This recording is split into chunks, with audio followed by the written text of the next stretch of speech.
तो फल नहीं आने वाला है।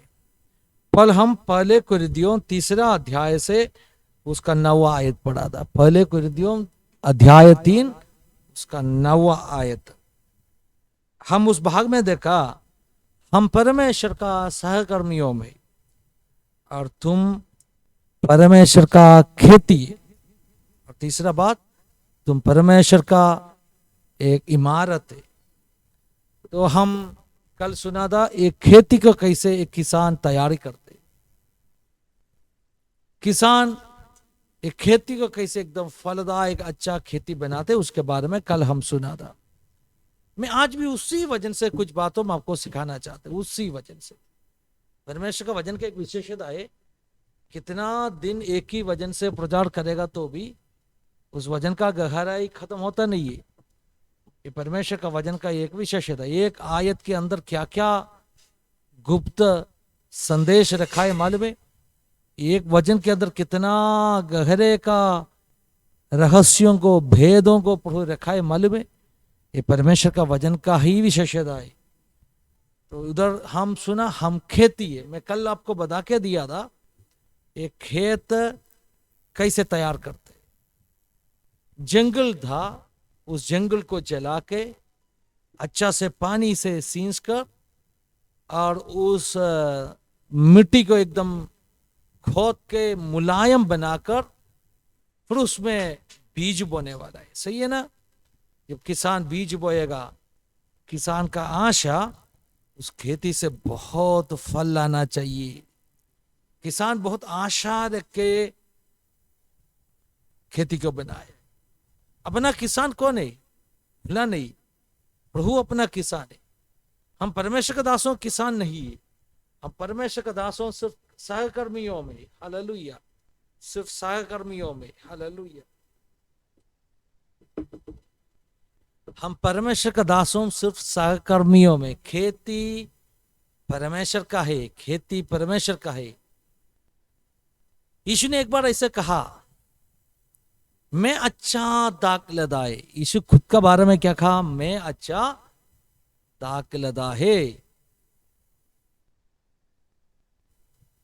ओके, मैं अच्छा दाक लदा है और मेरा पिता, हालेलुया, इस खेत का स्वामी है। तो खेत का स्वामी कौन है? पिता परमेश्वर खेती का स्वामी है। कौन है खेती का स्वामी? पिता परमेश्वर। ना तो किसान कौन है? परमेश्वर किसान है। खेती का मालिक कौन है? परमेश्वर है। मैं आज खेती का बारे में ही और 2 बातों और आपको बोल के देना चाहता हूं। इतना तो मन के अंदर रखो, कौन है खेत का किसान? परमेश्वर। जो अपना जैसे लोग है, परमेश्वर का उस काम में सहकर्मी है। परमेश्वर का खेती को अच्छा बनाने के लिए कोशिश कर रहे हो। मुंबई शहर में मैं रह के सेवकाई कर रहा हूं, क्या कोशिश कर रहे? परमेश्वर का खेती को अच्छा बनाने के लिए। हर ऐसे देश देश में परमेश्वर का दासों होना चाहिए जो खेती को बनाने वाला। आपका गांव में भी एक अच्छा परमेश्वर का दास होना चाहिए, ताकि वो परमेश्वर का सहकर्मी बन के उस देश का खेती को अच्छा बनाएगा ना। उस देश का खेती में कितना परिवारों मिलते होगा, उस सारे परिवारों को अच्छा फलदायक वृक्षों का समान परमेश्वर देखा है। अच्छा फ्रूटफुल वृक्ष का समान, अच्छा फलदायक वृक्षों का समान।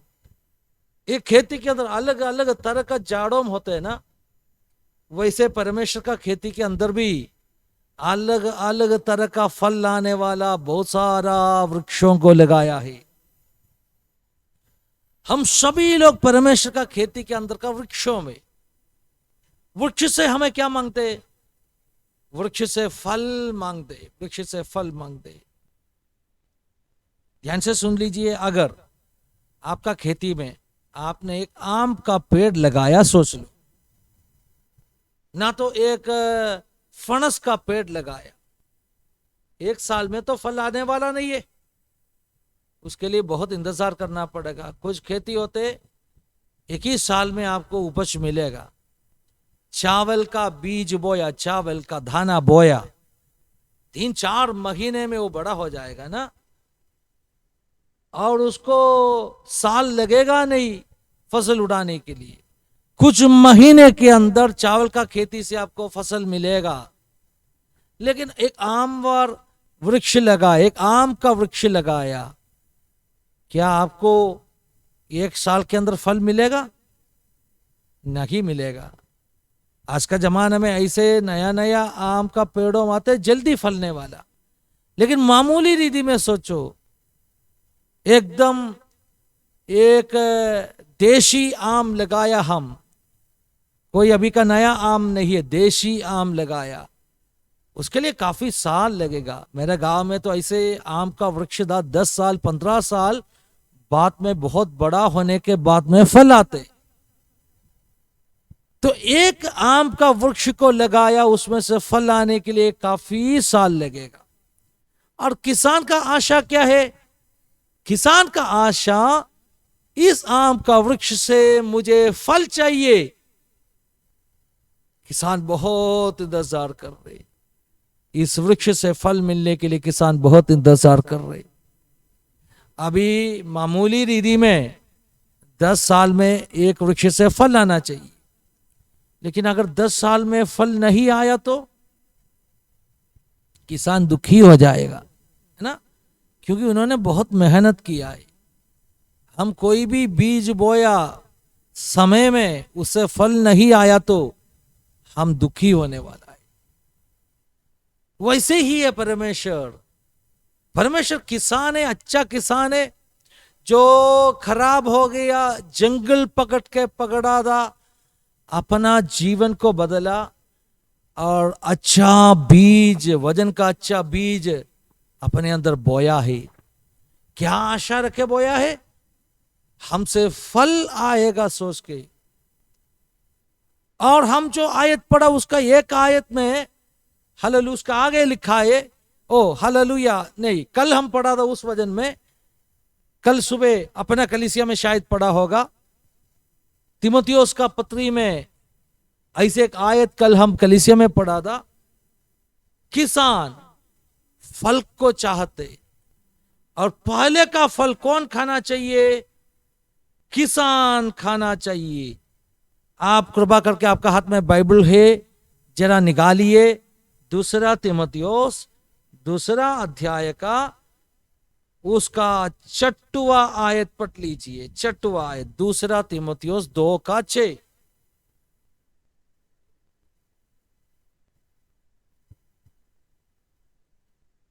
संगीताच्या मराठीत वाचता? कोई भी भाषा में पढ़ लीजिए, मराठी में, हिंदी में पढ़ लीजिए। मी त्याला पहिले पत्र 6:10 सर्वांसाठी मुक्तीचे बोल म्हणून स्वतःला दिले, याची साक्ष यथाकाळी द्यावयाची आहे। सिस्टर ते नाही, मी वाचतो. 2 तीमुथियुस 2:6 मैंने। जो किसान परिश्रम करता है फल का अंश पहले उसे मिलना चाहिए। देखो, फसल का पहले उपज किसको मिलना चाहिए? किसान को। आपका खेती में कुछ भी उपजा, पहले का फल आप खाएगा, उसके बाद में भेजेगा ना। आम का वृक्ष में इस साल अगर फल हो गया तो सबसे पहले फल कौन तोड़ के खाएगा? हम घर वाला खाएगा, उसके बाद में दूसरों को देगा, ना तो भेजेगा। इधर लिखा है किसान, पहले का फल उनको चाहिए। तो मैंने सबसे पहले बोला किसान कौन है? परमेश्वर। तो आपसे पहले फल किसान को चाहिए, मतलब परमेश्वर को चाहिए। ये कितना अच्छा बात है। आपको प्रभु ने अच्छा खेती बनाया, आपके अंदर एक अच्छा हालेलुया उपज मिलने वाला बीज बोया, आप खुद एक वृक्ष है। और वचन में लिखा है किस तरह का वृक्ष है मालूम है? हम जीवन का जल का नदी का किनारा में लगाया, जीवन का वृक्षम जैसे। जीवन का जल का नदी का किनारे में एक तरह का वृक्ष लगाया है, बाइबल में लिखा है। उस वृक्ष का नाम है जीवन का वृक्ष। तो हम सभी लोग परमेश्वर का खेती में जीवन का वृक्ष समान है, जीवन का वृक्ष समान। तो जीवन का वृक्ष का विशेषता क्या है मालूम है? बाइबल में इसे लिखा है, हर आयतों पटके मैं आपको दिखा सकते, लेकिन उसके लिए बहुत टाइम लगेगा, इसीलिए मैं छोटा करके बोलना चाहता हूं। जीवन का वृक्ष का विशेषता, वो 12 महीने में 12 तरह का फल दे देगा। अब कभी देखा क्या आम का वृक्ष में फणस का फल आया? कभी देखा क्या? नहीं, कभी होता नहीं है। आम का वृक्ष में कभी अंजीर का फल आते क्या? नहीं। जो वृक्ष है उन्हीं का ही फल आएगा, हर महीने में फल बदल के आएगा नहीं। लेकिन बाइबल में एक तरह का वृक्ष का बारे में बताया, जीवन का वृक्ष। उस जीवन का वृक्ष का फल हर महीने बदलते रहेगा, 12 महीने में 12 फल। इसका मतलब क्या है मालूम है? इसका मतलब परमेश्वर का बच्चों ऐसे है, उनसे अलग अलग तरह का फल आएगा।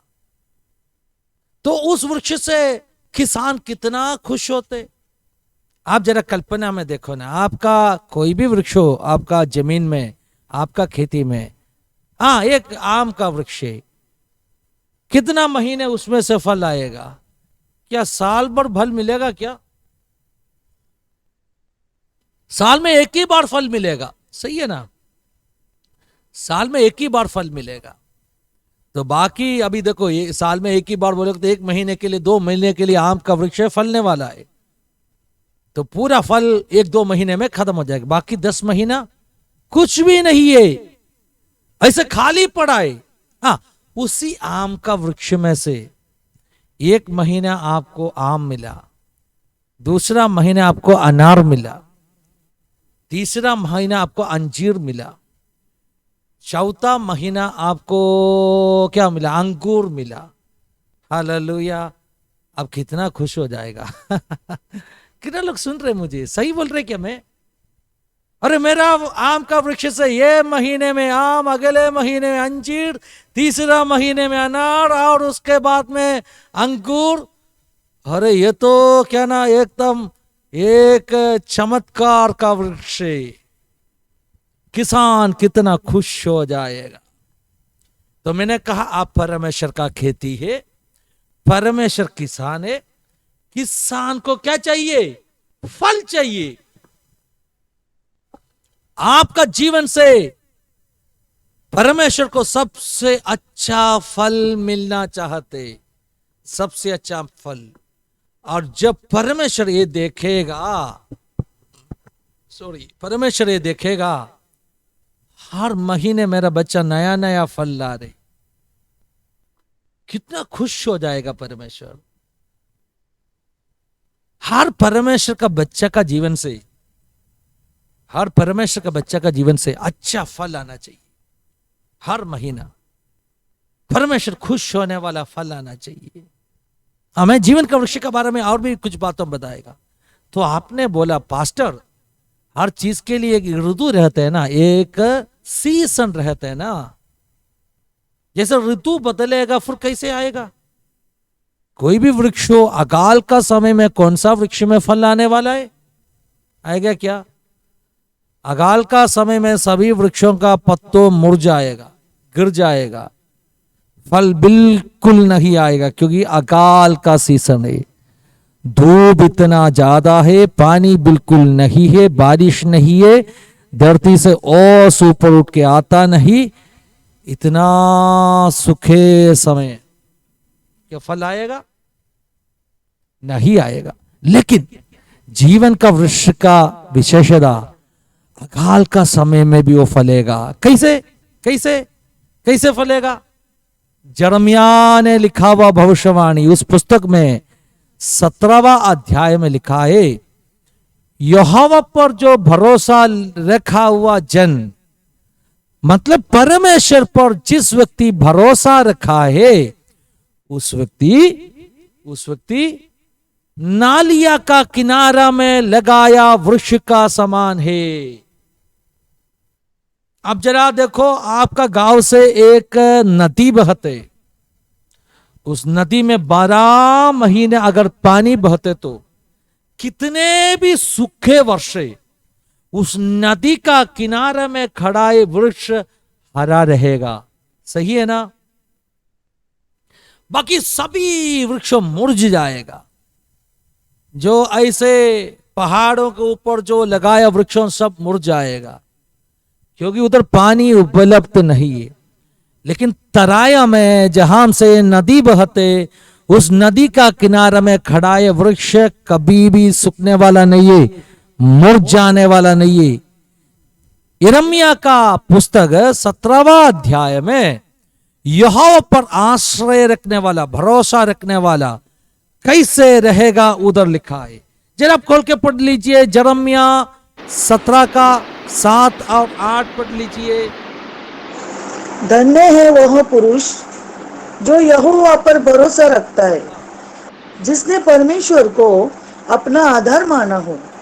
वह उस वृक्ष के समान होगा जो नदी के किनारे लगा हो और उसकी जड़ जल के पास फैली हो। जब धूप होगी तब उसको न लगेगी, उसके पत्ते हरे रहेंगे और सूखे वर्ष में भी उनके विषय में कुछ चिंता न होगी, क्योंकि वह तब भी फलता रहेगा। देखो, आमीन। सुखी वर्ष में भी वो फलता रहेगा। क्या मराठी में पढ़ के सुनना चाहिए आपको? हाँ, संगीता चित्र वाचा। मराठी में पढ़ लीजिए तो सबको अच्छा से समझ में आएगा। यिर्मयाह 17चं 7 आणि 8। 7 और 8 आप पढ़ लीजिए। जो पुरुष जो परमेश्वरावर भाव ठेवितो, ज्याचा भाव विषय तो परमेश्वरावर आहे, तो धन्य। तो जलाशयाजवळ लाविलेल्या वृक्षासारखा होईल, तो आपली मुळे नदी किनारी पसरील। उन्हाची झळाळी येते, तिला तो भिणार नाही, त्याची पाने हिरवी राहतील। अवर्षणाच्या वर्षी त्याला चिंता पडणार नाही, तो फळे देण्याचे सोडणार नाही। आमेन। देखो, अकाल का वृक्ष में भी, सूखे वर्ष में भी वो फलता रहेगा। अकाल का वर्ष का मतलब क्या है? अभी पिछले 2 साल कोरोना आया, कोरोना का वजह से सब लोग किया, सब बंद किया। अकाल का वृक्ष है, एक वर्ष नहीं है, पिछले 2 साल से 2020 एक अकाल का वर्ष था। 2021 में भी कोरोना, सब लोग घर में बैठा है, काम नहीं है, नौकरी नहीं है, धंधा नहीं है, क्या करेगा हम? इस वचन में लिखा है, यहोवा पर भरोसा रखा हुआ व्यक्ति उस वृक्ष का जैसे, नदी का किनारा में लगाया वृक्ष जैसे, सूखे वर्ष में भी उसका पत्तों हरा रहेगा। सूखे वर्ष में भी उसका पत्तों हरा रहेगा, सूखे वर्ष में भी उसमें फल मिलेगा। अब सभी लोग ऐसे कहो, मैं नदी का किनारा में लगाया एक वृक्ष है, मैं परमेश्वर का खेती के अंदर का एक वृक्ष है, मैं जीवन का एक वृक्ष है, मैं 12 महीना फलते रहेगा। अकाल का वर्ष में भी मुझ में से फल आएगा। इस कोरोना का सूखे समय में भी मैं फलवंत होने वाला है। मेरा फल घटने वाला नहीं है, मेरा फल बटने वाला है। सभी लोग कहो इसे मेरा और कहो, अकाल का वर्ष में भी मेरा पत्ता हरा रहेगा, मैं मुरझाने वाला नहीं है, मेरा परिवार मुरझाने वाला नहीं है। विश्वास के साथ में कहो। जैसे परमेश्वर के दासों ऐसे वचन बोलते हैं ना, तभी आपको पास्टर जो बोल रहे आपका मुंह से कबूल कर कहना है, उसमें बहुत बड़ा सामर्थ्य। चुपचाप सुनना नहीं है, आपको उस वचन को स्वीकार करके विश्वास करके, विश्वास से वचन हृदय के अंदर लेके मुंह से, होठों से आपको कबूल कर कहना है। जब आपका जुबान से कहेगा, इस बाइबल में क्या लिखा है मालूम है? इस बाइबल में लिखा है अपना जीव में, अपना जुबान में अधिकार है। परमेश्वर का बच्चों के जीव में अधिकार है। मालूम है आपको ये बात? वचन में इसे लिखा है, छोटे बच्चों का जीव में मैंने अधिकार रखा है। कौन है छोटे बच्चों? परमेश्वर का राज्य का सबसे छोटा व्यक्ति, सबसे नया विश्वासी, उनका जुबान में भी क्या है? अधिकार है। आप सोचते होगा मैं एक नया परमेश्वर का बच्चा है, अभी अभी आया है, मेरे पास क्या अधिकार है? ऐसे नहीं है। मैं एक घटना में आपको कहेगा। मेरा एक दोस्त गोवा करके जगह में सेवकाई करते था। गोवा आपको मालूम है ना, महाराष्ट्र का पड़ोस का एक राज्य है गोवा। गोवा में परमेश्वर का सेवा करते था। उनका कलीसिया में एक बार एक लड़की प्रार्थना के लिए आया। हम में से कोई एक जैसे एक मामूली लड़की प्रार्थना करने के लिए आया। यीशु में विश्वास किया, यीशु को ग्रहण किया, और इस लड़की ने पास्टर को कहा, पास्टर अभी मैं बपतिस्मा लेना चाहता हूं। बहुत नया लड़की है, बराबर प्रार्थना करने के लिए भी आता नहीं है, ऐसे शब्दों में इस्तेमाल करके प्रार्थना करने के लिए भी आता नहीं है, नया विश्वासी। पास्टर को बोला, पास्टर मुझे बपतिस्मा लेना चाहिए। बपतिस्मा दिया पास्टर। जैसे बपतिस्मा मिला उसके बाद में इन्होंने इनकी खुद की घर में वापस लौट गया। क्या हो गया मालूम है? जैसे ये लड़की उनके घर में दरवाजा खोल के उनकी लिविंग रूम के अंदर पैर रखा। कितना साल हो गया विश्वास में? नहीं, साल हुआ नहीं, उस दिन बपतिस्मा मिला। उस दिन बपतिस्मा लेके वापस उनकी घर में पहुंचा, दरवाजा खोल के घर के अंदर पैर रखा। उनकी भाभी, उनकी भाई का पत्नी, भाभी बुलाते ना, हालेलुया, उनकी भाभी किचन में खड़ा था, किचन में रसोई में खड़ा था। उनके अंदर एक दुष्ट आत्मा था। वो दुष्ट आत्मा चिल्ला के बाहर आया और भाग के लिविंग रूम में आया और कहा, तुम घर के अंदर मत आ जाओ, मैं तुझे देखने के लिए डरते, तो तेरा शरीर में पूरा अग्नि है। कितना साल जुना विश्वासी है, कितना लंबा उपवास प्रार्थना किया है, कुछ नहीं। उस दिन सुबह बपतिस्मा लिया, उस दिन सुबह यीशु को ग्रहण करके बपतिस्मा लिया। वह लड़की घर में पहुंचा, शैतान डर गया, शैतान कांपना शुरू किया, शैतान चिल्लाना शुरू किया, अरे मेरे पास मत आओ, तेरा शरीर में पूरा अग्नि है। क्यों मालूम है? क्यों मालूम है आपको? मालूम है इसका रहस्य आपको मालूम है? एक व्यक्ति जब बपतिस्मा लेते, सुनना है मेरे बात सुनना है, एक व्यक्ति बपतिस्मा लेते तभी हकीकत में यीशु को पहनते। आप कपड़ा पहनते ना, वैसे यीशु को पहन लेते। भजन में ऐसे लिखा है। बपतिस्मा क्यों लेते आप? बपतिस्मा धर्म बदलने के लिए नहीं लेते। ऐसे कोई किसी को ऐसे गलत समझ है तो उसको निकालो। बपतिस्मा धर्म बदलने के लिए नहीं, बपतिस्मा इसलिए हम लेते, यीशु ने आज्ञा दिया। हम जिस यीशु को बहुत प्यार करते, उस यीशु ने हमें आज्ञा दिया, तुम बपतिस्मा ले लो। तो अपना प्रियजन कुछ भी हमें कहेगा तो हम वो करते बस। और जैसे बपतिस्मा लेगा क्या होने वाला है? वचन में इसे लिखा है, बपतिस्मा का द्वारा हम यीशु को पहन लेते। तो बपतिस्मा मिला व्यक्ति यीशु को पहन आए। अभी तक आपको जब देखेगा शैतान आपको दिखते था, आपका नाम बोलो ना, उसी नाम में काजल सिस्टर का नाम बोलेगा। काजल सिस्टर बपतिस्मा लेने से पहले शैतान बोलेगा काजल आया है, लेकिन बपतिस्मा लेने का समय में प्रभु को वो पहन लिया, तभी से शैतान बोलेगा देखो यीशु आ रहे। ये ज्ञान कितना लोगों को है? शैतान आपको पहचानेगा नहीं, शैतान आपको देखेगा नहीं, आपको ऊपर से अब यीशु को पहन लिया है। शैतान भागेगा, यीशु आ रहे बोलेगा, काजल आ रहे नहीं बोलेगा, यीशु आ रहे बोलेगा। धन्यवाद यीशु। तो आपको जुबान में क्या है? अधिकार है। किसका जुबान में? बड़े बच्चों का नहीं है, छोटे बच्चों का जुबान में भी। तो आप सभी लोग परमेश्वर का बच्चों है, जो यीशु को स्वीकार किया, ग्रहण किया, दिल के अंदर उद्धारकर्ता का रूप में ग्रहण किया। आपका जुबान में अधिकार है। मैं आपको इसे कहना चाहता हूं, अगर आप में से कोई भी अभी तक यीशु को आपका दिल के अंदर ग्रहण नहीं किया, स्वीकार नहीं किया, आज इस दोपहर का समय में इसे प्रार्थना करो, यीशु मेरा दिल में आ जाओ। जिस व्यक्ति यीशु का दिल में आ गया, उस व्यक्ति का अंदर, बाहर नहीं, अंदर एक नया सीरी से एक नया जन्म होते, तो व्यक्ति एक नया सृष्टि बन जाएगा। तो व्यक्ति नया जन्म पाया, एक नया बच्चा जैसे। यीशु ने कहा उस बच्चा का जुबान में बहुत बड़ा अधिकार है।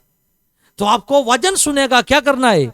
वचन को सुन के हृदय में लेके जुबान से कबूल कर कहना है, हाँ मैं विश्वास करते, आमेन। वचन सुनने का समय आप बोलना है हालेलुया, आमेन, ये मेरे लिए वचन है। इसलिए परमेश्वर के दासों से वचन बोलते हैं ना, वो आपका वचन बना के आपको अंगीकार करके कबूल कर स्वीकार करके उसको घोषणा करना है।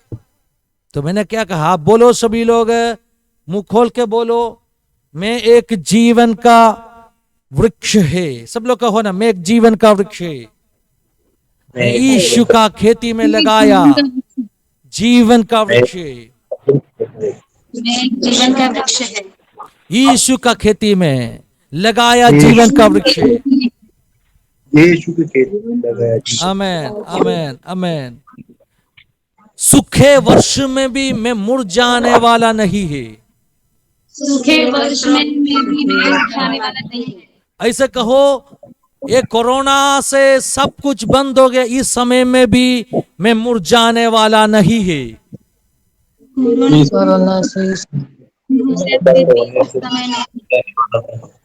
ऐसे कहो, मेरा पत्तों हरा रहेगा,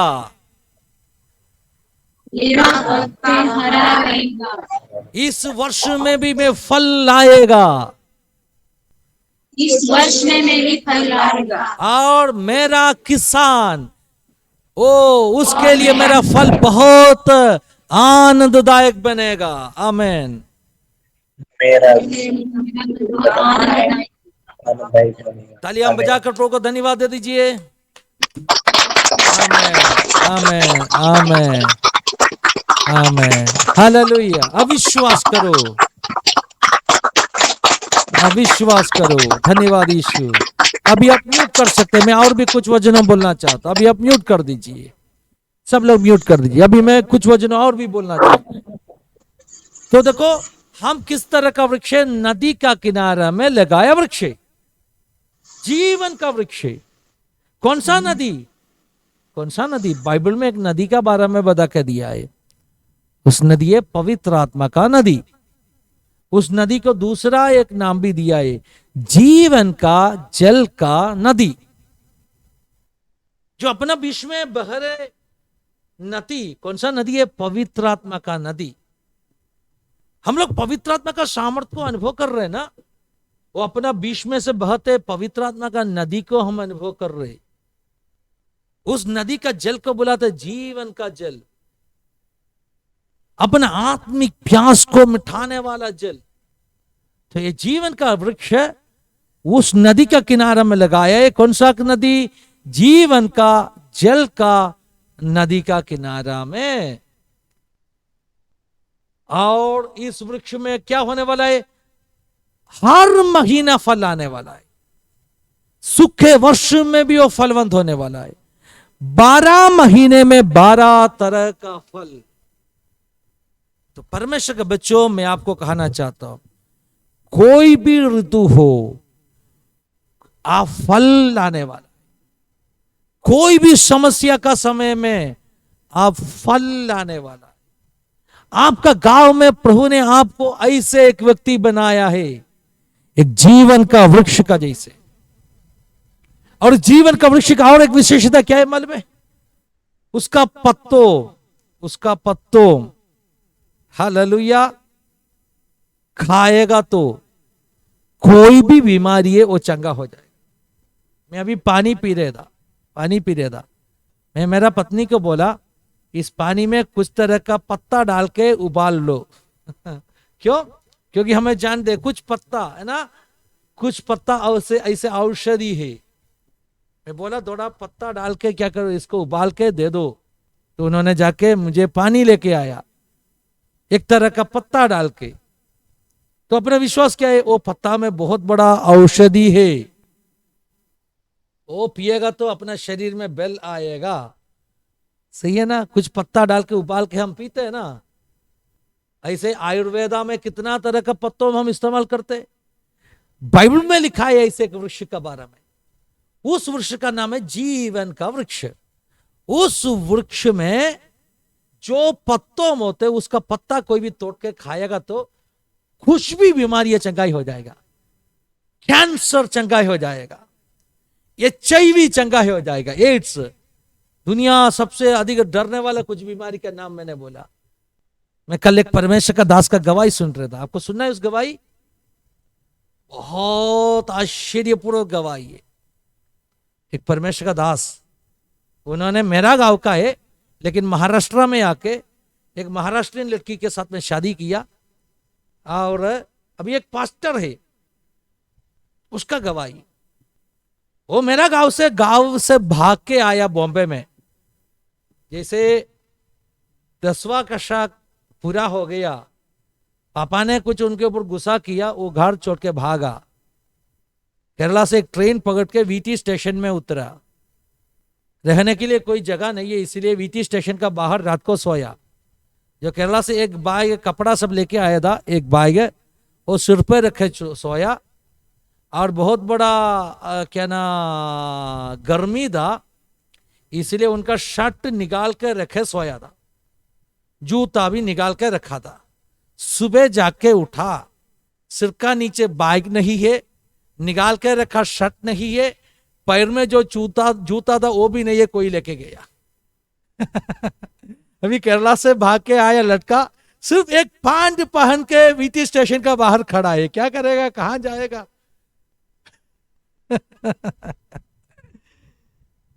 हालेलुया। उसके बाद में उधर से चलना शुरू किया, चल के उन्होंने मरान ड्राइव तक चल के गया। उधर कोई एक परिवार उनको देखा एक नौजवान बिना जूता बिना शर्ट चल रहे, और देखने में एकदम लगते कुछ अच्छा परिवार में जन्म हो गया लड़का। इसलिए पास बुला के पूछा क्या हो गया। उनको तो भाषा जानता नहीं है, हिंदी बिल्कुल जानता नहीं। इनको मालूम बड़ा कोई गड़बड़ से इधर आप पहुंचाए, इसलिए वो लोग क्या किया मालूम, एक जूता खरीद के दिया, एक शर्ट खरीद के दिया, एक एड्रेस दिया, और बोला इधर जाओ तुम्हें नौकरी मिलेगा। खुश हो गया। मैं छोटा करके बोलना चाहता हूं, उसके बाद में 1.5 महीना अपना जे फ्लाईओवर है ना, जे फ्लाईओवर, उसका नीचे और भी कुछ लोग सोते था। सब ऐसे ऐसे अलग अलग काम करने वाले लोग, कुछ लोग भीख लेने वाला लोग है, कुछ उधर क्या ना ऐसे रास्ता में धंधा करने वाला लोग है। वैसे 20 लोग सोचते था, उनके साथ में 21वां बन के ये भी सोना शुरू किया। 1.5 महीना उधर सोया जे फ्लाईओवर का नीचे। उसके बाद में धीरे धीरे किराया में एक रूम लिया, उस रूम में रहते था। उधर पड़ोस में एक लड़की के साथ में उनका शादी हो गया, एक महाराष्ट्रीयन लड़की के साथ में। लेकिन ध्यान से सुन लीजिए, लेकिन उनको जानता नहीं था, इस लड़की का पहले का पति मर चुका था। इनको जानता नहीं था कैसे मरा है। पहले का पति एड्स होके HIV होके मरा था, और किसी को जानते नहीं था उसको HIV है। लोग इतना बोला इनका पहले का पति कुछ बीमारी से मरा है, कौन सा बीमारी है जानता नहीं है। अब ये लड़का गांव से भाग के आया लड़का, इस लड़की को शादी किया, और इस लड़की गर्भवती बना, हॉस्पिटल में लेके आया, वो लोग चेकअप किया। हाँ नहीं नहीं नहीं नहीं नहीं नहीं ऐसे नहीं ऐसे नहीं। ये लड़की ने बोला आपका गांव में देखना चाहते, तो इन्होंने गांव में चिट्ठी भेजा, देखो मैं वापस आना चाहता, अभी मेरा शादी हो गया, मेरा पत्नी गर्भवती है। तो गांव से चिट्ठी वापस उतर आया, ठीक है जो भी हो गया, तुम गांव से छोड़ के भागा, लेकिन अभी तो हम माफ करने के लिए तैयार है, तुम वापस आ जाओ तेरा पत्नी को लेके। वैसे इस लड़की को लेके केरला में गया। केरला में जाके हालेलुया उस लड़की को पापा का घर में रखे वो वापस लौट आए। फिर उनका परिवार है ना, उनको हॉस्पिटल में लेके जाना शुरू किया, क्योंकि गर्भवती है, उनको इलाज चाहिए। अभी केरला का हॉस्पिटल में जाके इलाज शुरू हो गया, उधर वो लोग HIV टेस्ट किया तो ये लड़की HIV पॉजिटिव। अभी जीवन पूरा क्या हो गया, बिगड़ गया। जैसे खबर मिला, इन्होंने ये लड़की को केरला से लेके बॉम्बे में आया, चुपचाप, किसी को बोला नहीं। वो बोला किसी को बोलना है हम HIV पेशेंट है, क्योंकि लोग हमें दूर रखेगा। आज का जमाना नहीं, उस जमाना 1900 हालेलुया 92 में 1992 का बात मैं कर रहा हूं। आज इसे कुछ 28 साल पहले का बात कर रहा हूं। उस जमाने में कोई HIV वाले को साथ में रखेगा नहीं। किराए में जो घर लिया वो लोग भी भगाएगा। अभी क्या हो गया मालूम है? अभी ध्यान से सुन लीजिए, बोला किसी को बोलना नहीं है। पत्नी का डिलीवरी होने से 3 दिन पहले हॉस्पिटल में लेके गया, गवर्नमेंट हॉस्पिटल में डिलीवरी हो गया। 5 महीने बाद में बच्चा मरा। कैसे मरा? बच्चा को भी HIV था, बच्चा को भी HIV था। 1 साल बाद में इनका पत्नी का भी परिस्थिति खराब हो गया। लेके हॉस्पिटल में गया, डॉक्टर बोला रखेगा नहीं इधर, लेके घर में जाओ, मरने वाला है, 24 घंटे के अंदर मरने वाला है। इनको भी HIV। ये लड़का डर गया, नौजवान, उनका भी HIV, उनका भी एड्स। कहाँ जाएगा? पड़ोस में एक शिवसेना का ऑफिस देखा, उधर जाके रोया, रो के कहा मुझे मदद करो, मेरा पत्नी को लेके घर में मैं जा नहीं सकते क्योंकि पड़ोसियों मुझे भगाएगा, मुझे हॉस्पिटल में रखने का मौका दे दो। तो उधर का शिवसेना ऑफिस में जो शाखा का सचिव प्रमुख कोई था, उन्होंने एक चिट्ठी दिया, बोला जे हॉस्पिटल में इस चिट्ठी दिखाओ, तेरा पत्नी का मृत्यु तक उधर रहेगा। और शिवसेना का एक एम्बुलेंस भी दिया, पार्टी का एक एम्बुलेंस भी दिया लेके जाने के लिए। लेकिन एक शर्त रखा, एक कंडीशन रखा, जैसे हॉस्पिटल में इस लड़की को उतारेगा, तुम खुद अकेला सब कुछ करना पड़ेगा, हम कोई उस औरत को छुएगा नहीं। उतारेगा पूरा गाड़ी तुझे धोखे देना पड़ेगा, क्योंकि HIV पेशेंट को लेके जा रहे। मैं 28 साल पहले का बात कर रहा हूं। इन्होंने जैसे पत्नी को जे हॉस्पिटल में पहुंचाया, ड्राइवर उसका हाथ में चिट्ठी, वो ड्राइवर बोला चिट्ठी चाहिए तो पहले एम्बुलेंस धोके देना पड़ेगा। पूरा एम्बुलेंस धोया। 1 महीना वो स्त्री उधर था, वो भी मर गया। अब ये लड़का ने सोचा मैं जाके आत्महत्या करेगा, ऐसे सोचा भी मेरा लाश किसी को मिलना नहीं। अगर लाश नहीं मिलना है तो कैसे क्या करना पड़ेगा? अलग अलग बुद्धि इस्तेमाल किया। गांव में वापस गया, उसका गांव से एक नदी बहते, सोचा नदी में जाके मैं सुइसाइड करेगा, आत्महत्या करेगा। लेकिन सोचा नदी में जाके खुदाएगा तो भी नदी का दौड़ा नीचे का भाग में बहुत बड़ा जाल रखा है, क्योंकि कोई भी चीज समुद्र का तरक बह जाना नहीं है, इसलिए उधर लगेगा और लोगों को उसका लाश मिलेगा। इसलिए सोचा नहीं, नदी में मैं खुदेगा नहीं।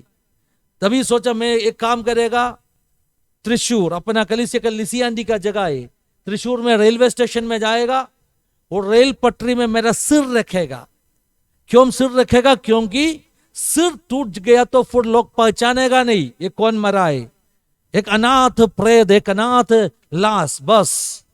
लेकिन मैं छोटा करके कहना चाहता हूं, उस HIV वाला अभी मरेगा बोल के जिया उस लड़का अभी यीशु का सेवकाई करने वाला एक पास्टर बन गया।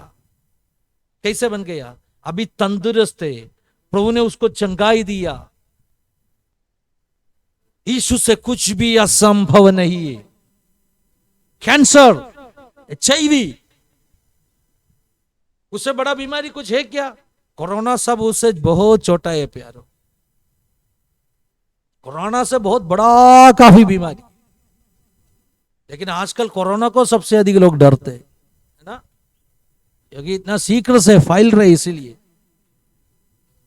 मैं देखा है HIV लोगों को चंगाई होकर मैं देखा है।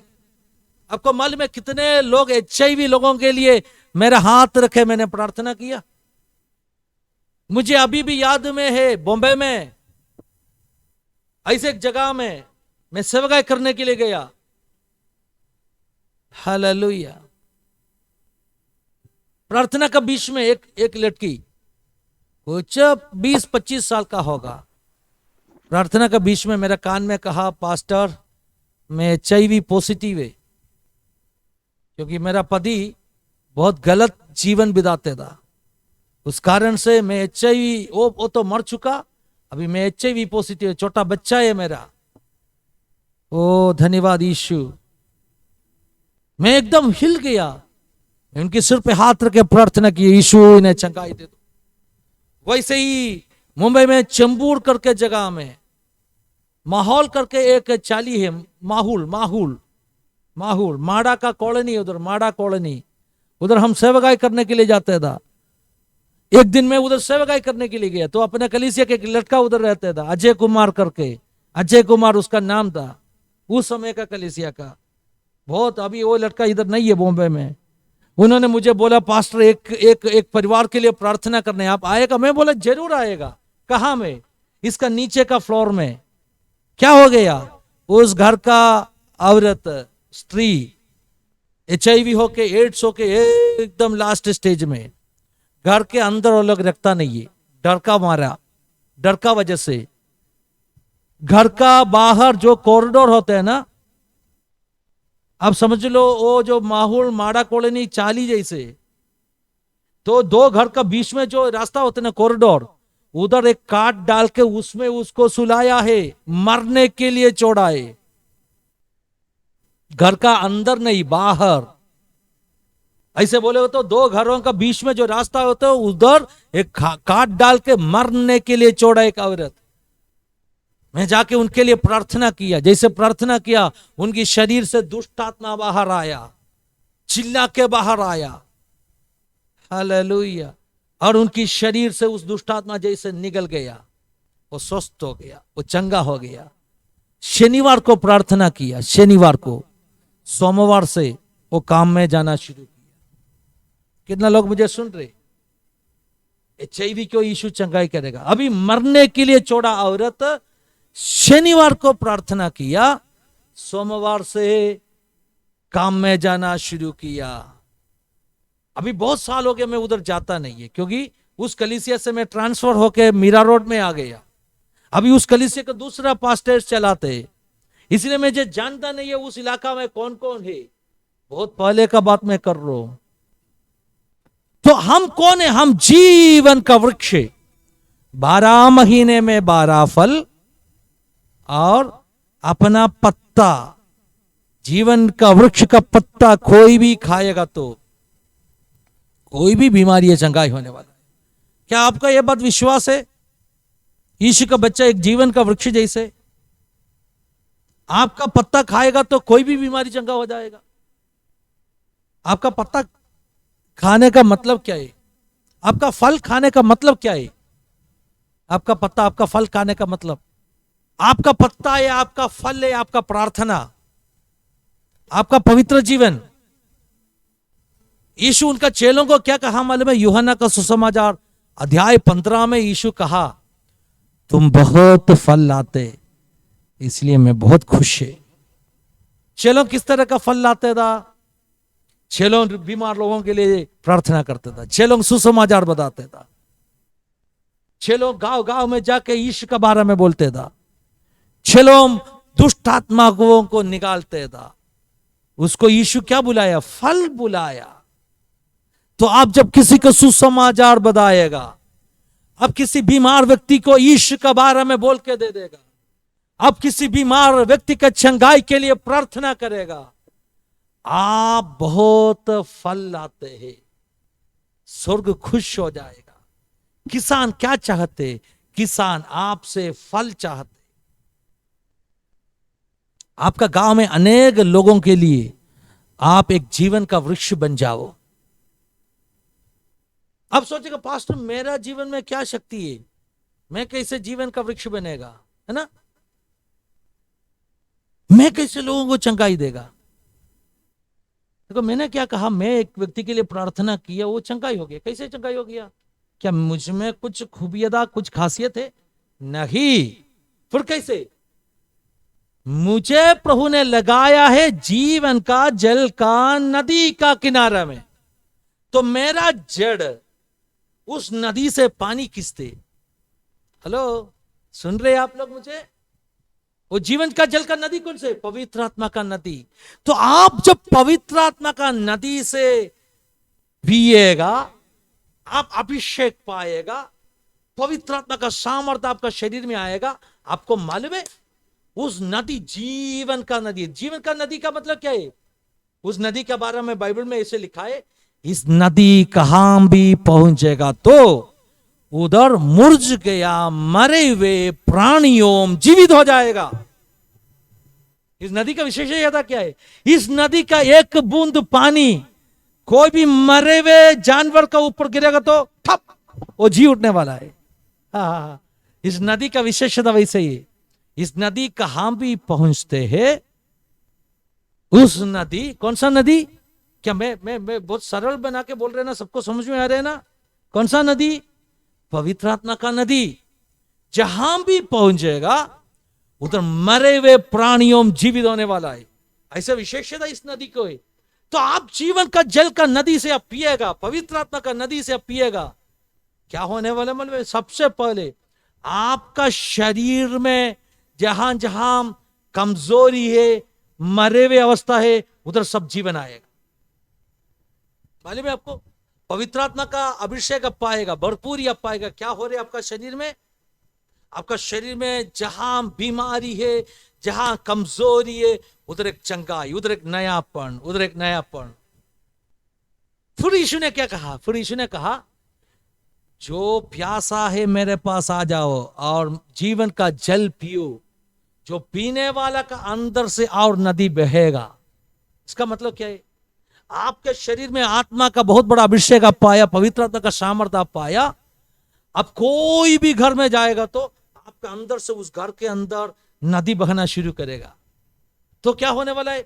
जिस घर में आप पैर रखा, उस घर के अंदर जो बीमारी है, जो मरे हुए अवस्था है, उसको प्रभु जीवित करेगा। तो जीवन का जल का विशेषता आपको मालूम पड़ा ना? तो ये जो वृक्ष कहां लगाया है? जीवन का जल का नदी का किनारा में। इसीलिए उस वृक्ष के अंदर जो पानी है ना, वो कौन सा पानी है? जीवन का जल का पानी है। अगर जीवन का जल का पानी अंदर है तो उस वृक्ष का पत्ता कोई भी खाएगा तो वो चंगा होने वाला है। उस वृक्ष का फल कोई भी खाएगा तो ओ हालेलुया चंगा होने वाला है। तो आपका सामर्थ्य नहीं है, आपको बड़ा प्रभु ने बड़ा उस पवित्र आत्मा का अभिषेक का द्वारा। तो मैंने कहा परमेश्वर अच्छा किसान है, उसका एक खेती है, उस खेती में आप सभी लोग प्रभु ने लगाए हुआ वृक्ष है। और प्रभु ने कहां लगाए? जीवन का जल का नदी में। इस खेती के अंदर एक नदी बह रही, इस खेती के अंदर एक नदी बह रही, जीवन का जल का नदी बह रही, पवित्र आत्मा का नदी बह रही। उस नदी से आपका जड़ अगर पानी को हालेलुया लेगा तो, उस नदी से अब पिएगा तो आप बहुत फल लाने वाला है। 12 महीने में 12 फल। जब आप बहुत फल लाएगा, आपका मालिक, उस खेती का मालिक बहुत खुश हो जाएगा। अभी मैं और एक मुख्य बात बोल के आपके लिए प्रार्थना करना चाहता हूं। लूका का सुसमाचार में 13वां अध्याय में, लूका 13वां अध्याय में यीशु ने एक दृष्टांत, एक उपमा कहा। उस दृष्टांत में ऐसे है, एक खेती में लगाया हुआ, एक द्राक्षा का बारी में लगाया हुआ एक अंजीर का वृक्ष था। उस वृक्ष में मालिक ने फल ढूंढा। मालिक कौन है? मालिक किसान है, मालिक इस खेती का मालिक है। मालिक कौन है? परमेश्वर है। फल ढूंढा तो माली ने कहा हालेलुया, देखो ये साल फल मिला नहीं। तो मालिक ने कहा ठीक है, उस वृक्ष को काट के निकालो। अभी 15-20 साल हो गया वो वृक्ष ऐसे ही खड़ा है, कोई फल नहीं आ रहे, उसको काट के निकालो। वो जमीन को नष्ट कर रहे, उसको काट के दूसरा कुछ जाट को उधर लगाओ, उसको रखे, क्या मतलब है? तभी माली ने कहा, माली ने कहा नहीं नहीं स्वामी, हम और एक वर्ष उनको मौका दे देगा, शायद वो अगले वर्ष में फल लाने वाला है। आप समझ लो, हम भी काफी वर्षों से प्रभु ने लगाए वृक्ष, लेकिन हमसे कोई भी फल नहीं आया था पिछले वर्षों में, और हमें काट के निकालने का योजना था, लेकिन अपना यीशु ने, अपना माली ने क्या कहा मालूम में, ना उसको मत निकालो, और एक मौका उसको दे दो, अगले साल वो फल लाएगा। अगर हम आज भी जीवित है तो, आज भी हम श्वास ले रहे तो, उसका मतलब क्या है मालूम है? फल लाने के लिए प्रभु ने और एक मौका हमें दिया है। अभी इस वृक्ष में क्यों फल आया नहीं? तो उधर माली क्या कहा मालूम है? मैं इसका चारों तरफ खोदेगा। क्यों खोदना चाहिए? और मैंने खाद डालेगा। क्यों खाद डालना चाहिए? क्या पहले का 15-20 साल खाद डाला नहीं, खोदा नहीं? मैं कहेगा। देखो, हम जब एक खेती बनाएगा, खेती में हम खाद डालते, लेकिन खाद डालने का समय में समय हम उस खेती में जो जंगली झाड़ है उसको उखाड़ना पड़ेगा। सही है ना? अगर आपने कोई बीज बोया, उस खेती को ध्यान नहीं दिया, तो क्या होने वाला है मालूम है? जंगली झाड़ बहुत बड़ा हो जाएगा। आप हमेशा ये बात देखो, अच्छे बीज से जल्दी बढ़ते जंगली बीज, और जंगली बीज क्या करेगा? अच्छे पौधों को दबा देते। तो सबसे पहले क्या करेगा? जंगली झाड़ों को उखाड़ना पड़ेगा। ना तो जितने खाद अब डालेगा वो सब कुछ कौन खाएगा मालूम है? अच्छे बीज नहीं, अच्छे पौधा नहीं, जंगली हलली झाड़ खा लेते। पिछले काफी साल से अपना जीवन से क्यों फल आया नहीं? क्योंकि अपना जीवन में बहुत जंगली झाड़ों था। जंगली झाड़ों का मतलब क्या है? जंगली स्वभाव, पाप का स्वभाव, आंखों का लालच, कानों का लालच, है ना? हम अपना शरीर का आशा अभिलाषा का अनुसार जीते रहा। इसलिए क्या हो गया मालूम है? इसलिए परमेश्वर कितना वरदान हमें दिया, वो वरदानों को अपना जंगली स्वभाव नष्ट किया। परमेश्वर कितना आशीष हमें दिया, अपना जंगली स्वभाव उसको नष्ट किया। जो परमेश्वर ने अपने ऊपर अभिषेक दिया, पवित्र आत्मा का भरपूरी दिया, खात डाला, खात, जो वचन हम सुना, वो भी क्या हो गया मालूम है? ये जंगली झाड़ों खींच लिया। इसलिए क्या हो गया? इसलिए हमें फल नहीं है। विश्वास में आके 2 साल हो गया, 3 साल हो गया, 5 साल हो गया, फल नहीं है, फल नहीं है। क्यों? क्या परमेश्वर ने वरदान नहीं दिया? क्या परमेश्वर ने अनुग्रह नहीं दिया? क्या परमेश्वर ने खात नहीं डाला? क्या वचन नहीं सुना? क्या पवित्र आत्मा का भरपूरी नहीं पाया? फिर क्यों? क्योंकि आपका जीवन में जो छोटा छोटा जंगली झाड़, मतलब पाप का स्वभाव अभी भी है ना, वो आपका आशीषों को खा लेते। तो अच्छे वृक्ष बढ़ते नहीं है, उसमें फल आता नहीं है, उल्टा जंगली वृक्ष बहुत बढ़ जाते।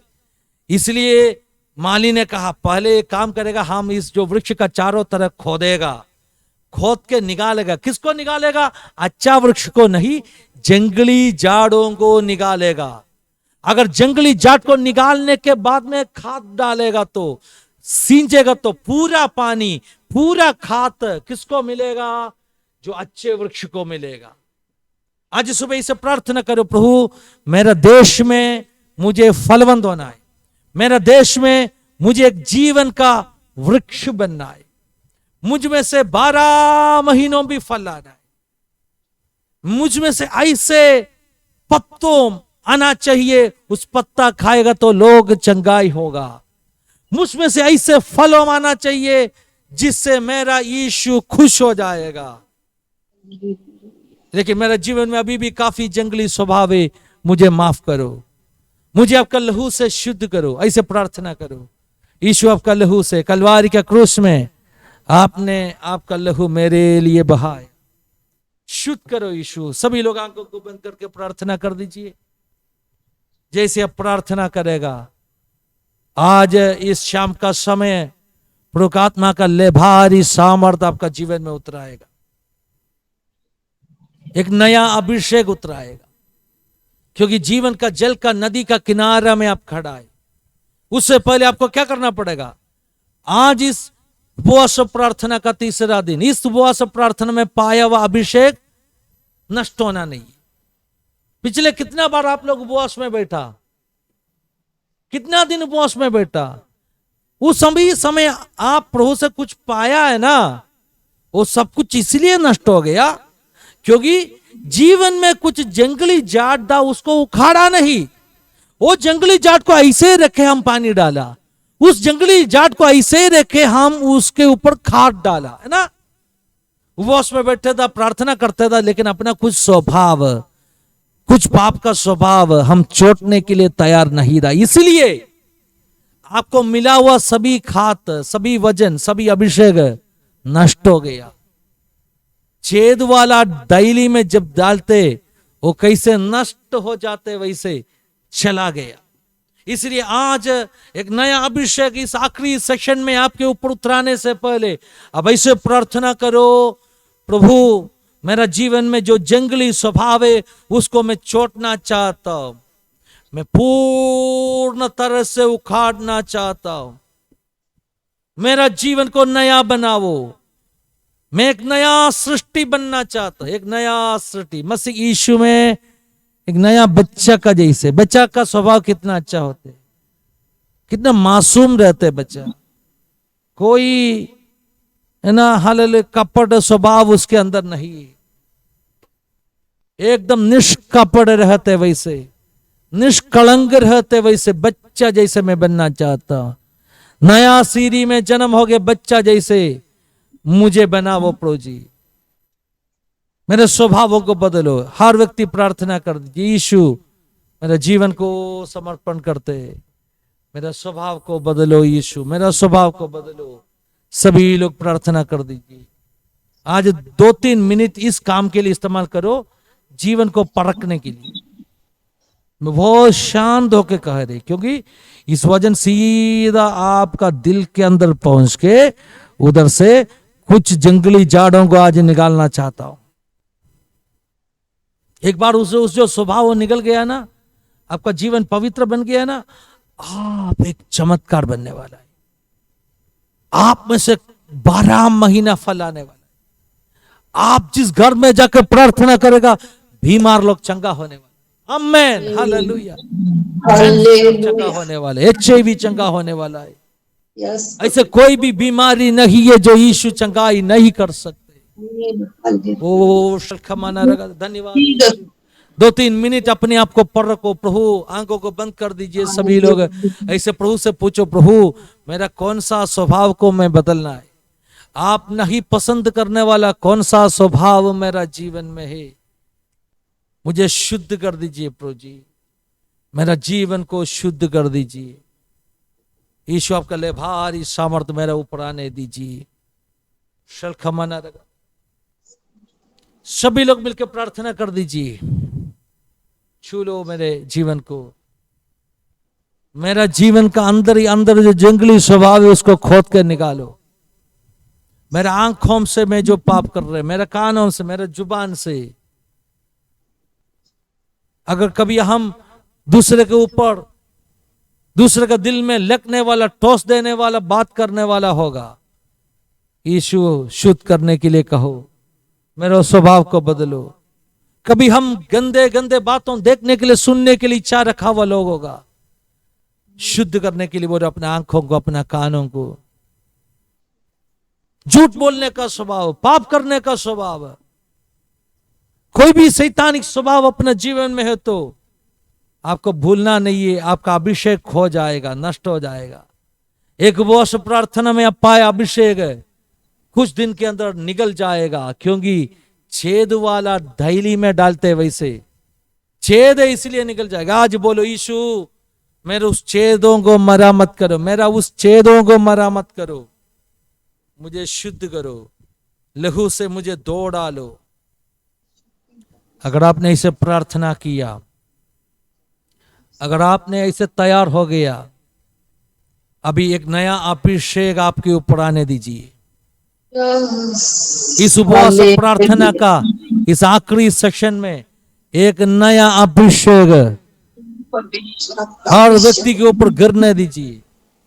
जीवन का जल का नदी का किनारा में लगाए वृक्ष जैसे 12 महीने में 12 तरह का फल लाने वाला परमेश्वर का बच्चों बनने दीजिए इन सबको। कितना लोग एक नए अभिषेक के लिए प्रार्थना करेगा, पवित्र आत्मा के एक नए अभिषेक के लिए हाथों को स्वर्ग की ओर उठा के बढ़ा के प्रार्थना करो, प्रभु एक नया अभिषेक, एक नया अभिषेक मेरे ऊपर उतराने दीजिए। पवित्र आत्मा का अभिषेक, पवित्र आत्माचा अभिषेक, पवित्र आत्माचा अभिषेक, एक नतून अभिषेक, हालेलुया, एक नतून अभिषेक मलका शल्का मना रगदले, पवित्र आत्माचा अभिषेक, नतून अभिषेक मलका शल्का मना रगदले गडगश्री। पिछले दिनों में जो पाया हुआ अभिषेक नष्ट हो गया होगा, खो गया होगा, नवा अभिषेक, नवा जीवन, नतून अभिषेक मलका शल्का मना। चूलो प्रभु जी, बढ़ दो प्रभु जी, हर परिवार को, हर घर को आपका अभिषेक से बढ़ दीजिए।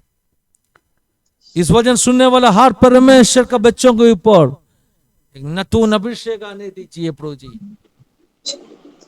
कृपा बढ़न दो प्रभु, कृपा बढ़न दो, कृपा बढ़न दो प्रभु जी, बढ़न दो। हल्का शल्कने ओ हजना शल्का मना रगा जगत शल्कने, कृपा बढ़न दो प्रभु जी, हालेलुया। सबका जीवन में कृपा को भर दो प्रभु जी, हालेलुया। छूलो छूलो छूलो छूलो छूलो छूलो छूलो छूलो छूलो छूलो छूलो छूलो छूलो छूलो। ओ जमाना का अभी तक अन्य भाषा का साथ में अभिषेक नहीं पाया हुआ लोग, अगर आप बपतिस्मा लिया हुआ व्यक्ति है, आपको ऐसे मांगने का हक है, ऐसे प्रार्थना करो, प्रभु मेरा ऊपर का अभिषेक दे दो। अगर अभिषेक पाने के बाद में भी, अन्य भाषा का साथ में पवित्र आत्मा का भरपूरी पाने के बाद में भी अब अभी तक बपतिस्मा नहीं लिया, आप निर्णय ले लो अगले मौका में मैं बपतिस्मा लेगा। क्यों? क्योंकि मुझे प्रभु ने उसका आत्मा से भरा है, उसका बदले में मैं तो ये करना जरूरी है। अभी तक अभिषेक नहीं पाया वो लोग, अन्य भाषा नहीं पाया वो लोग, अभी प्रार्थना करो। मैं विश्वास करते कुछ लोग पवित्र आत्मा का उस भरपूरी से आज भरने वाला है। जीवन का जल का नदी आपका घर में भरे, ले लो ले लो ले लो ले लो, उस अभिषेक को ले लो, उस अभिषेक को ले लो, उस अभिषेक को ले लो। Take that anointing. मुंह खोल के बात करना शुरू करो, मुंह खोल के धन्यवाद देना शुरू करो। आपका होठों में आज अन्य भाषा प्रभु देने वाला है।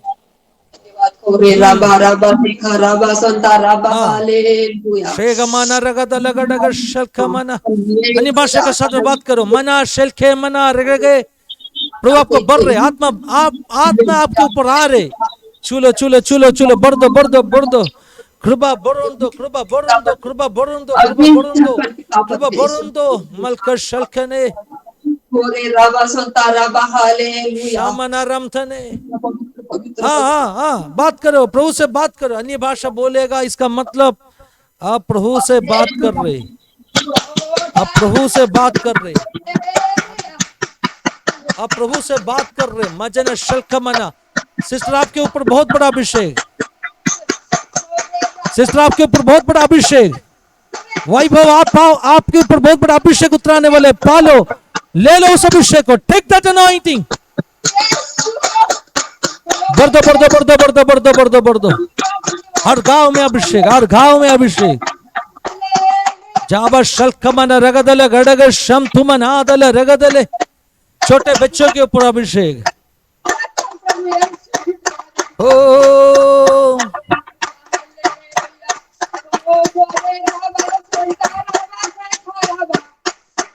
अभिषेक से भर दो, अभिषेक से भर दो। मलका दल कदल का शंधुना जुबान गडग शंदने रगदल गडग शंदने झालकमन रगदल गडग शंतुने रगबल रगदल गडग शालखने। कृपा बढ़न दो, कृपा बढ़न दो, कृपा बढ़न दो मजा जीवन में। हलल कृपा बढ़न दो प्रभु जी, कृपा बढ़न दो प्रभु जी, कृपा बढ़न दो। नए अभिषेक से भर दो प्रभु जी। आप जीवन का वृक्ष बनने वाले हैं आज। जीवन का जल का नदी का किनारा में लगाए हुआ जीवन का वृक्ष यीशु नासरी के नाम में। हा हा हा हा लेलुया। हा हा हा हा साथ में आराधना कर दीजिए। लेलुया। हा हा हा हा लेलुया। हा हा हा हा लेलुया। तालियां बजाकर आराधना कर दीजिए। हा हा हा हा लेलुया। हा हा हा हा लेलुया। हा हा हा हा लेलुया। हा हा हा आमीन। सारे सृष्टि के मालिक तुम ही हो। सारे सृष्टि के रक्षक तुम ही हो। सादर प्रणाम गाते हैं तेरी ही गुणगान। हालेलुया। हा हा हा हा लेलुया। हा हा हा हा लेलुया। हा हा हा हा लेलुया। हा हा हा हा लेलुया। हा हा हा हा लेलुया। हा हा हा हा लेलुया। हा हा हा आमीन। यीशु आपको छू रहे आज शाम को। यीशु आपका दिलों को छू रहे। जुबा नगर शंते ने रेगे रेगे। यीशु आपका मनों को भर रहे आज शाम को। एक नतून जीवन, एक नतून अभिषेक। ओ हालेलुया। आराधना कर दीजिए अन्य भाषा के साथ में। कोई भी मुंह बंद करके बैठना नहीं है। उस शक्ति उस सामर्थ आपका जीवन में भरने दीजिए। कोई भी मुंह बंद करके बैठना नहीं है। स्तुति करो, आराधना करो। जल कशल कमना रगदल कडगशरे। स्तुति करो, आराधना करो। मलकंदन रगदल गडगर शांतने। ओ मन रब्बल पंदना रगदल गडगर शलकना। अन्य भाषा का साथ में मानरूदा देल रेद शेल बमता नादल पाशले रमदने। जल कशल कमान रमदने। जुबाल केवल पंदने रगशल के मजाना शलकना रमदने। देमा नशे नचे देल तेरे रे दे। चुबे मशे रदे रदगा शलकमाना। मजा जीवन तले जाम शखे मलतूल ताले। एक नतून कार्य कर प्रभु। मजा जीवन तले मशदे रम देने। एक नतून कार्य कर प्रभु। मजा जीवन तले मजा जीवन तले मजा जीवन तले मजा जीवन तले। जामशल के नेरे जामशल के मनर शेबे तूने रते रते रेशेल केले ए मैंने शे केले रमदे। आजामल कशल के नेरे तूल के मान रुदानता देन रे शे मना रमदे। जुबाल कादल पंदे शाल के रेगे रेगे। तूल के मल के शले रमदे। एक नतून काम खेले एक नतून काम खेले शेखेर गजानगा नगा। तालियां बजा कर अन्य भाषा के साथ में आराधना करो, आराधना करो। ओ जामाना का शम्दे उल्काना शेरे रे दिले रे दिल कशेरे मल के शंदे। Vedere scelpenende del saltalarede il pendere gascere amdere dere ah jana shantana de chebe shantana re malkere del kerege shel kandun tana re de oh Yeshua Yeshua माझा येशू येशू येशू माझा येशू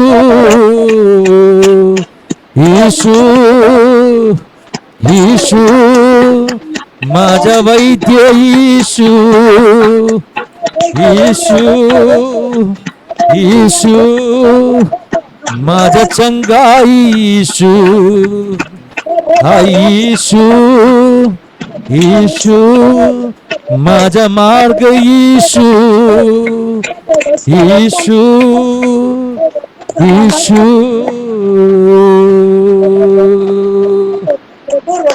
जामशल खमन रगदल रगदल गडगर शांतने तुलपंदन रगदल गडगर शल खमन रगदल अर्धमान रगदल गडगर शतनारंदने जानरम धनरग जगशांदने झूलका मलकशल कमन रगदले और जानवी का जो मोबाइल में जानवी का मोबाइल में संगीता सिस्टर का मोबाइल में एकदम आगे एक ब्लू शाल डाल के एक बहन बैठे एक ब्लू शाल ब्लू और काला मिलके एकदम आगे नहीं पीछे नहीं आगे जो कैमरा के एकदम नजदीक है संगीता सिस्टर आपको ही मैं बोल रहा हूँ संगीता सिस्टर मेरा ही है। हाँ आपको ही मैं बोल रहा हूँ आपका शाल में ब्लू कलर है इसके लिए आपको मैं बुलाया मैं आपका चेहरा देखा नहीं लेकिन आपका शाल का ब्लू कलर में देखा आपके ऊपर बहुत बड़ा सामर्थ्य है आपके ऊपर बहुत बड़ा सामर्थ्य है ले लो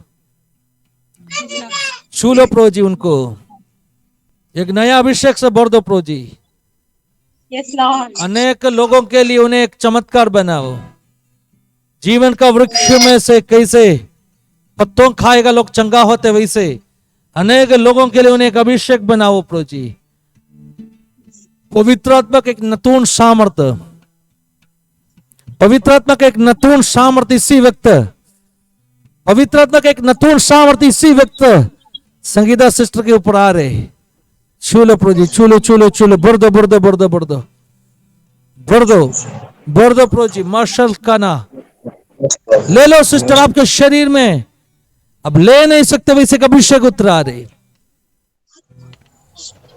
आत्मा आपके जीवन में बहुत बड़ा कार्य कर रहे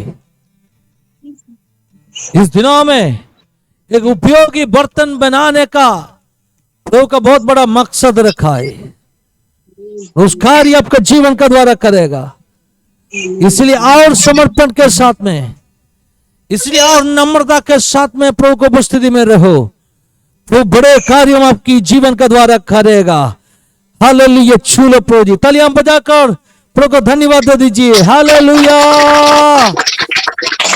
हो जाल का शल खमाना लगा शंदना आज शाम को प्रभु काफी लोगों को भरना चाहते हैं सिस्टर जोड़ी जादव उस जो आईडी से अटेंड कर रहे सिस्टर जोड़ी जादव का मोबाइल सामान आराम दाना प्रोकात्मा आपको कह रहे आपका शरीर में एक बहुत बड़ा चंगाई इसी वक्त होने वाला है जो आपका जॉइंट्स में जो आपका हाथों में पैरों में जैसे शरीर में जो दर्द हो रहे बार बार रखा मना रगा दला जोधी जादव करके उस जो नाम लिखा उस मोबाइल में जो है उनको मैं बात कर रहा हूँ उस बहन को प्रोकात्मा बोल रहे आपके शरीर में एक बहुत बड़ा चंगाई इसी वक्त हो रही उस दर्दों में इसी वक्त निकल जा रहे ज्योति जादव कौन है? जोधी जादव करके एक बहन बैठा है जोधी जादव उसमें वो नाम में मोबाइल है इसलिए मैं उस नाम बुलाया ज्योति नाम है उनका पास्टर जी हाँ और वो प्रेग्नेंट है ओ हाँ और ज्योति नाम है उनका ज्योति। और उनका किडनी में स्टोन हो गए है किडनी में स्टोन भी है। प्रभु बोल रहे उनका शरीर में एक चंगाई हो रही। आमीन आमीन। प्रभु मुझे बोला प्रत्येक रूम में उनका पैरों में दर्द, ऐसे पैरों में हल तकलीफ, ये सब कुछ उनको हो रहे। प्रभु उनको चंगाई दे रही इसी वक्त। पैरों में, आपके पैरों में दर्द तकलीफ ऐसे विषयों को यीशु छू रहे। यीशु नासरी के नाम में सिर से पांव तक एक चंगाई। छू लो प्रभु, आपका बेटी को छू लो। उनका कोख का फल को हम आशीषित करके प्रार्थना करते। कोख में जो संतान है हम आशीषित करके प्रार्थना करते। उनकी किडनी में जो भी हालेलुया, ना तो जो भी स्टोन का प्रॉब्लम है, जहां भी हम यीशु नासरी के नाम में हम चंगाई देकर प्रार्थना करते। आमीन हालेलुया। हाँ, उस स्टोन उनकी शरीर से निकल जाने दीजिए यीशु नासरी के नाम में। यस खुदा। यीशु नासरी के नाम में। कुछ साल पहले अपना कलीसिया में एक ब्रदर आया, राजू करके उसका नाम था। उनका किडनी में स्टोन था, बहुत दर्द होता था। एक दिन अपना ही कलीसिया का एक परमेश्वर का दास ने उनको फोन में प्रार्थना किया। फोन में प्रार्थना करने के बाद में उसके बाद में अगले समय टॉयलेट में गया, यूरिन पास किया और यूरिन के साथ में बड़ा स्टोन बाहर आया, बड़ा स्टोन। और मैं कुछ महीने बाद में उसके घर में गया। उन्होंने क्या किया है मालूम है? एक स्टोन को एक कांच का बोतल में डालकर रखा है। मुझे दिखाया पास्टर, इतना बड़ा स्टोन मेरा अंदर से प्रार्थना के द्वारा बाहर आया। वो अंदर से आया स्टोन को कांच का बोतल में डालकर रखा है। वो स्टोन बाहर आने दीजिए यीशु का नाम है। उसको हम पाउडर बना के हम तोड़ के बाहर निकालते यीशु नासरी के नाम है। सिस्टर ज्योति को चंगाई होने दीजिए, शरीर में चंगाई, सारे दर्द निकल जाने दीजिए। वैसे हुआ बोल के धन्यवाद दे दीजिए। हालेलुया। आपको सबको जीवन का जल का किनारा में, नदी का किनारा में लगाया हुआ जीवन का वृक्ष बनना है। उसके लिए समर्पण करके जियो। ये उपवास प्रार्थना का आखिरी सेक्शन है ना, आखिरी सेक्शन है। तो आपको एक नया अभिषेक के साथ में वापस लौटना है। आमीन आमीन। उपवास में 3 दिन बैठा खाली हाथ के साथ में नहीं, एक नतून अभिषेक प्रभु से पाके जाना है। इसलिए मैं इस सेक्शन में आप सबका ऊपर एक अभिषेक उतराने के लिए प्रार्थना किया।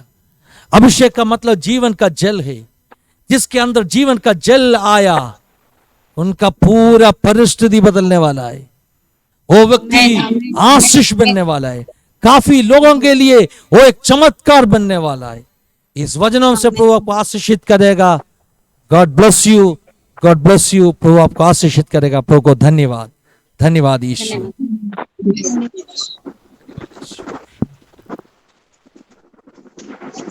पास्टर साहब सिस्टर बोलिए, आंचल ताई? सिस्टर बोलिए, बोलिए सिस्टर। बोला बोला। हाँ, इनके लिए प्रार्थना करनी है। लड़की है ना, वो अपंग चल नहीं सकती हो। ये बच्ची के लिए प्रार्थना करनी है ओके, और ये बहनों के लिए प्रार्थना करनी है। ठीक है। प्रभु जी, जितने लोग उस कमरे में बैठा है उन सबके लिए हम प्रार्थना कर रहे हो। प्रत्येक रूप में वो चल नहीं पाते, वैसे उस बच्चा के लिए, बेटी के लिए हम प्रार्थना कर रहे हो। ईश्वर का ले भारी सामर्थ्य इसी व्यक्ति उनके ऊपर आने दीजिए। उनको एक अच्छा चंगाई, अच्छा हाल छुटकारा जीवन में होने दीजिए। ईश्वर का सामर्थ्य सांबों को, बिच्छुओं को, शैतान का सारे बल को कुचल डालने के लिए जो अधिकार यीशु ने दिए, उस अधिकार से सारे बीमारी को निकाल के हम प्रार्थना करते। जीवन में एक नयापन अनुभव करने दीजिए। और जितने लोग उस कमरे में बैठे उन सबको आशीषित कर दीजिए। वैसे हुआ बोल के धन्यवाद यीशु, धन्यवाद यीशु, धन्यवाद। प्रभु सबको आशीषित करेगा, प्रभु आशीषित करेगा। पास्टर जी, आप बोलिए सिस्टर।